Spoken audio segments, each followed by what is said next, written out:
Welcome back to the channel, everybody. So guys, yesterday night I took Doom Priest and I ran her Masteries overnight so we could have this video for today, and that is showcasing Doom Priest on Nightmare Clan Boss. And hopefully, I haven't ran it yet whatsoever. I literally just did her Masteries. We don't even have them all done, but we have the most important ones finished, which is War Master. Okay, so we have War Master down at the bottom.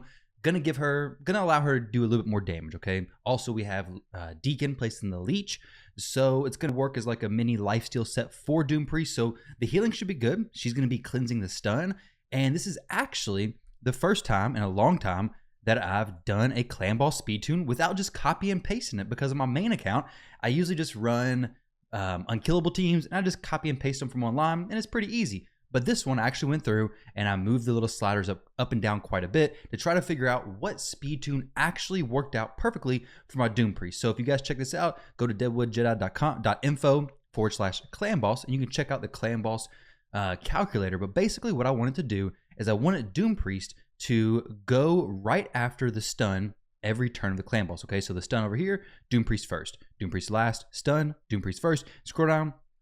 Every single time, Doom Priest is first, cleansing that stun, and then at the very bottom on turn 49 and 50, you can see, or 48 and 49, which we're not going to last that long. Doom Priest is also first turn after the stun, cleansing that. So this should be perfect, and she should keep the stun cleansed every single time before anybody takes a turn.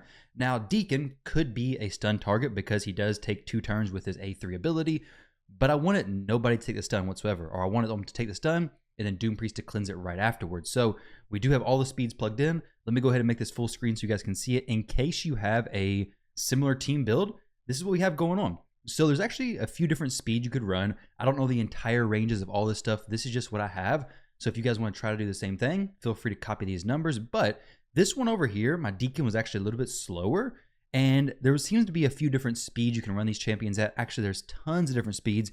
As long as your Doom Priest is going right after the stun, it doesn't really matter. But I prefer to go with this speed right here, where my champions down here are 214 and 217, Rector and Frozen Banshee, whereas on the other one, it's 205 and 178. Being the faster speeds, obviously, is going to allow Frozen Banshee and Rector's Draft to take more turns, and those are the 2 champions who I really need to take a lot of turns, because Rector is doing the decreased attack on her A1, and Frozen Banshee is doing majority of my damage with her poisons, right? So I want both those champions to take as many turns as possible. Doom Priest, I only really need her to just take turns right after the stun, make sure she stays in tune. It's going to be perfect. And then Thylesia, if she can get more turns, perfect. But she's really there for the debuff extension. And to be honest, really just there because I don't have a better option. Finchy overcaps the debuff bar, so not really the best situation. But these are the speeds. Go in here, add your perception sets if you have them, whatever it may be.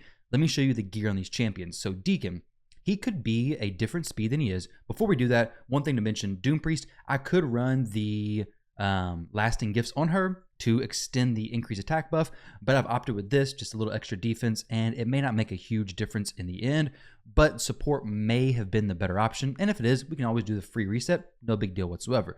But let me show you guys my gearing on all these champions. So with Doom Priest, I was looking at Relentless, didn't have the gear to really make sense in Relentless, so I've opted for Stalwart. It's going to give her a little more survivability. She's pretty low as far as defense goes, but everything else, just defense, HP, and speed, we're perfectly fine from there. Skills, nothing's really booked. I tried doing some books in the A1, didn't happen. It is what it is, not a big deal whatsoever.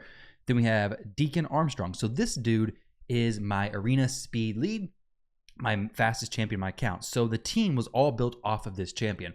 I could lower his speed, I could manipulate it a little bit, and maybe have the speed tunes in the clan boss run that I have right now be a little bit easier, but this is just what worked out. I didn't want to change his gear because I want him to be the fastest throughout. Now, if I make him faster down the road, I will have to change the speeds of my clan boss team, I do believe. But good HP, good defense, good speed, well, as fast as I can make him, with good accuracy as well. So the accuracy is 216. This is for the arena specifically, but it works out perfectly in clan boss as well. Thylesia, I actually changed her chest plate. It used to be attack percentage because she is also in my arena team, but now it is HP percentage because before she was like at 22,000 HP. That is absolutely terrible. Not very good defense either, but good crit rate and full accuracy. So she's looking good there. Her Masteries, if you guys want to check them out, I'll show both the Masteries of the champions. Deacon is fully booked, definitely worth the books. Thylesia is not booked whatsoever. Doesn't really need them, to be honest. Rector Draft. She used to be in Relentless gear, but now she's just in a mismatched set. Doesn't really matter. As long as she has good accuracy, good speed for the speed tune for the team, good HP, and I would rather her have more defense, but it seems that my defense percentage pieces aren't that great. I was definitely pretty limited on them, and we have plenty of room to grow with all the upgrades, like, right? Look at Doom Priest, okay? She's level 50. She has a lot of stuff up here, and then these gloves are level 12 as well. So we definitely have a lot of room to grow. Pretty decent stats, to be honest. And last but not least, Frozen Banshee. She's going to be using my dragon, my dungeon runs that use a poisoner, as well as clan boss, carrying majority of the weight. And all revenge accessories, definitely going to add a lot of damage, I hope. And then her stats, good HP, decent defense. I really need an increased defense champion in this team, and that would definitely allow Thylesia to come out, throw an increased defense champion in. It'd be pretty nice. We do have Steel Skull, but I'm not really the biggest fan of wanting to use Steel Skull because I don't know how much longevity Steel Skull actually has, but having the increased defense would be very nice. But guys, that is enough of the breakdown of the team. Let's jump in here to Nightmare Clan Boss and see. I'm trying to see how long the video's been so far, but Nightmare Clan Boss, I don't want to take too much of your guys' time, but Nightmare Clan Boss, it is Void Affinity, which is perfect. I really wanted to make sure we got into doing Void Affinity. So we're going to be using, who next? Doom Priest. Okay, so this should go smooth. We have lead with Deacon, Doom Priest, Thylesia, Rector, and Frozen Banshee. Start on auto. It should be 100% auto. So there's no presets whatsoever. There's no early setup, nothing. It should just be turn it on, go full auto. So what I want to see is this first turn, as long as it follows the Deadwood, all this breakdown, should be perfectly fine. So the main thing we're going to be looking at is when the clan boss stuns, Doom Priest is the first to go. You got to be careful not to have masters that could boost your turn meter, not to have different things that could boost your turn meter at different times, which, speaking of, I think I probably have some champions who may have turn meter boost. I don't know. But if our team comes out of tune, then I will know. So I do need to check that, actually. So let's check and see if any of the champions that we have do have the masteries messing stuff up. So Thylesia, she does. She does not have any masteries messing anything up. Deacon, he does have stuff messing things up. Arcane Celerity. This is going to mess my run up. 30% chance of increase in turn meter by 10% when a debuff cast by this champion is removed or expires. So Deacon has to be changed. Then we have Frozen Banshee, also going to need to be changed. And then we have Rector Drath, also going to have to be changed, unfortunately. And then I think that's all it's literally all the champions in the team.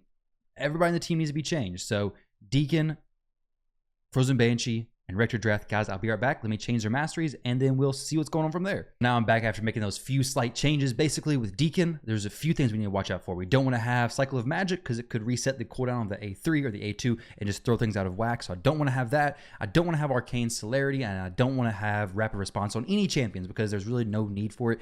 Anything that can increase your turn meter randomly, you don't want that, okay? So if you have that, it could definitely throw your team out of whack, which is exactly what happened in the run we just looked at. So let's go back to Clan Boss. Let's try this again and see what happens. So the team should work exactly like it's laid out in Deadwood Jedi's Clan Boss calculator. So we have this team, take out Finchy, throw in, who are we throwing in? Doom Priest. Okay, there we go. Doom Priest is in. This team's looking good. Let's go ahead and hit play. What I want to see is on turn 3, I want to see Doom Priest cleansing the stun. And then we're going to fast forward it maybe to like turn 6 or 9, somewhere around there, where there's another stun coming out and seeing if she's still cleansing that stun as she should. But everything else should be pretty smooth. Now, there could be small details like maybe getting Thylesia to actually do that ability after Frozen Banshee's already placed poisons, or just different things I could probably fine-tune. But to be honest, over 30 turns or whatever it might be, probably not 30 turns, but whatever it's going to be, all that stuff will work its stuff out, and we'll eventually get all the proper debuffs landed. But unfortunately, Frozen Banshee missed that poison sensitivity, which is always very bad. So if Frozen Banshee misses the poison sensitivity, she doesn't place any poisons, it's just a bad look overall. There we go. We have the poison sensitivity up now, which is very good. But like I said, if it's not there, she's doing way, way less damage, which is the downside of Frozen Banshee. Doom Priest cleanses the stun flawlessly there, and she should be the last person to go this turn as well. So if that happens, then we should be in a pretty good spot. Yeah, so we need Frozen Banshee doing more poisons, though, that's for sure. There we go, starting to stack some up. I got to be careful, though, because I want Rector Drath to keep the decreased attack up, but you can see there, the decreased attack actually fell off, so there's no decreased attack up whatsoever right now. So I need to figure out if I can get Rector Drath. If she's not already fully booked, I need to make sure she is fully booked. Let me see. Okay, well, RSL Helper is not actually showing everything right now, unfortunately, but that decreased attack is going to be very, very important. And unfortunately, it's not landing very consistently. So I need to go in there, and if she's not fully booked, get her fully booked. And if she is fully booked, then I guess just hope that she actually lands it more frequently. Maybe I could have got her Sniper Mastery if she hasn't finished them already. I don't think I went for Sniper on her. We should be taking the stun here, and Doom Priest should be cleansing it. Perfect. All right, guys. So I'm going to fast forward it closer to the end of this run, see if everything's still going well, and I'll see you guys in just a few seconds. So we're coming up on close to the end of this run. We're at turn 20 with 12 million damage. Not terrible. I think my most is closer to like 17. So we're going to see what this actually ends up being. But there should be a stun right here coming out. So let's see if never mind. But she would have cleansed the stun had Thylesia not got absolutely obliterated by the clan boss. Now, 12 million damage. I did notice that throughout this run, Rector Drath's decreased attack was a little bit iffy if it actually stayed up or not. So I may get Thylesia taken out of the team. Frozen Banshee, if she fills up the bar, this Hex debuff is doing nothing. So then it takes up space for Rector Drath to actually reapply the decreased attack. Thylesia is not really doing much. She is extending the debuffs, but she's not really moving fast enough to get the full value out of that, I don't think. And she's very, very squishy. I do believe if I brought a champion in, like maybe Steel Skull, Sandlash Survivor, may actually be a really solid option. But really, anybody who can bring additional survivability to my team can really push us to quite a few more turns and do much better. That's going to be my goal. We're clearing the 15 million mark. I'm hoping we can get to over 17. I think 17 was like my absolute max. 2 key would be not quite where we're at right now. So 15 million. So bringing in Doom Priest, we got the team speed tuned. Not too bad. 1 million damage from Doom Priest, 2 million damage from Thylesia, 8.4 from Frozen Banshee, 1.2 from Rector Drath, and 2 mil from Deacon Armstrong. So Thylesia, I'm wondering if I was to take my Thylesia out and put in my Finchy instead. So I would need to make Finchy a little bit faster, but it may actually be a faster overall run. So if I did that, I'd have to take and remove Arcane Celerity from him. I think I have a Mastery reset. I do. So I may actually go ahead and try that. I'm curious to see what's going to happen. So I'm going to go ahead and see if I can get this Masteries finished up real quick and see if I take him, get him to 180 speed, which is what Thylesia is right now, see how it actually works different, because he's going to apply more damage from Giant Slayer because he's going to get more attacks. He has more counterattack stuff. He's specifically geared for survivability, damage, whereas Thylesia is more so for general purpose. Okay, so she's in the arena, she's in dungeons. Finchy has 35,000 and 1,400 defense. Let's see if we can get some more survivability on him. He's a little bit more tanky than Thylesia, but not significantly. So he does have lifesteal as well, which may help out some. Let's see what his speed is. So guys, I'm going to boost his speed up just a little bit. So I got Finchy ready to go, and the best I could do is 183, just a really quick switch, really quick switch. Threw him into the calculator, 183 speed, perfectly fine, no problems whatsoever. So this should work just the same as the one before. So we're going to drop Thylesia, we're going to throw in Finchy. I'm going to go make sure Rector Drath is fully booked. 15 million damage is not really what I wanted to do. So we have 35%, 45%, 50% chance of placing a decreased attack debuff, and she didn't land it enough. I want her to land it all of the time, okay? I could go Sniper if I don't already have that on her. I really hope I did select that. I did not. I dodged Sniper for the extended. It's not terrible. I think I'd rather Sniper though, but 5% extra, who knows if it make a big difference or not. Either way, she's not in a bad shape. If I could get her going 2-to-1, maybe better, but that's quite a bit faster. So guys, let me go ahead and jump in here. We're going to try this again. See if Finchy does any better than Thylesia did, and I'll be right back at the end of this clan boss run to see what the results actually are and its force affinity. So it's gonna be pretty interesting, because I'll be right back. So we're coming up towards the end of this run. Finchy just now went down, but I do believe that Finchy's doing better than Thylesia, because Frozen Banshee missed so many poison sensitivities. So it would have been a very bad run for Frozen Banshee in general because it's force affinity, right? So if we get close to the damage we did on Void, on Force, that's gonna be a great sign. Because like I said, Frozen Banshee is missing a lot of her poisons. But without Thylesia, we're actually having all of our debuffs having value. Plus, it seems that the poisons and stuff are falling off enough that Rector Drath can actually keep that decreased attack applied. Now, I could make Rector Drath go even faster, get her to 2-to-1 speed, and then maybe keep that decreased attack up more frequently, and it may be an option, but I don't know for sure if I have the gear on this account to do so. We're on turn 19, so we should have a stun coming out, I do believe, right here. So so far, Doom Priest has been cleansing on right on time every single time, which is great. Now, I'm pretty sure that Finchy, if he takes it, he's going to die. Okay, no, we have a stun the next turn. So if we even make it to the next turn, right? 21 should be it. But I guess we will see in just a second. But like I said, I'm pretty sure whoever takes it is going to die. But either way, Doom Priest has been right on target. She's been cleansing the stun every single time, allowing our champions to stay consistent with their turns. Let's see. Boom. The stun is off Rector Drath. Rector Drath can come around, do her decrease attack, or do her heal. But you can see on the debuff bar, there is no decrease attack. And there probably won't be a decrease attack because she's not going to get another turn, I don't believe. And yeah, that's where the run kind of ends right there. But it's very close to what we did before. So let's see the total damage dealt on this run of the clan boss with Finchie instead of Thylesia. So we finished out with 13.4 million damage, 2.6 from Deacon, 4.6 from Finchie, 4 million from Frozen Banshee, and Rector Drath with 1.2. So pretty solid damage overall, I do believe. I'm pretty sure this is going to be better than the one with Thylesia. Finchie has a lot more chances to proc Giant Slayer, triple hits on his A1, and his A2 and A3 has a double hit, right? Either way, he has a lot of hits coming out of all of his abilities, great counterattack accessories, and overall, this will probably do more with him before, but in order to get a 2-key Nightmare team, we need 39 million divided by 2 is going to be basically like 20 million, right? So 39 divided by 2, we need like 19.7 to really clear it. So basically just call it 20 million. So basically we need to add 5 million damage to both of our teams. So I could survive longer. If I had an ally attack champion, that would be huge. If I had an ally attack champion, that would help me out so incredibly much. I'm pretty confident that if we had that, we could definitely get a 2-key Nightmare team without too much of an issue, right?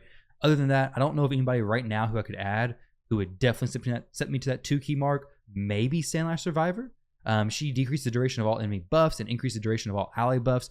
We don't have a whole lot of buffs going out. That's the only downside about that. Now, she does have this, which is going to be nice, the ally protection and block damage, but not really something I really, really need. The Helicath coming out could be a great champion for this account, actually. Helicath would probably give me that 2-key Nightmare team without too much of an issue. If we go look at him, he's, Demon Spawn? So he's actually obviously not out yet, but he brings a shield, brings the block damage, so he would actually be perfect for this stuff. Completely perfect. He could have the block damage on the AoE attacks probably, and then the stun, we just have it cleansed. So yeah, easy peasy. But guys, that's going to do it for today's video. Hope you all enjoyed. Maybe you learned something about clan boss and speed tuning.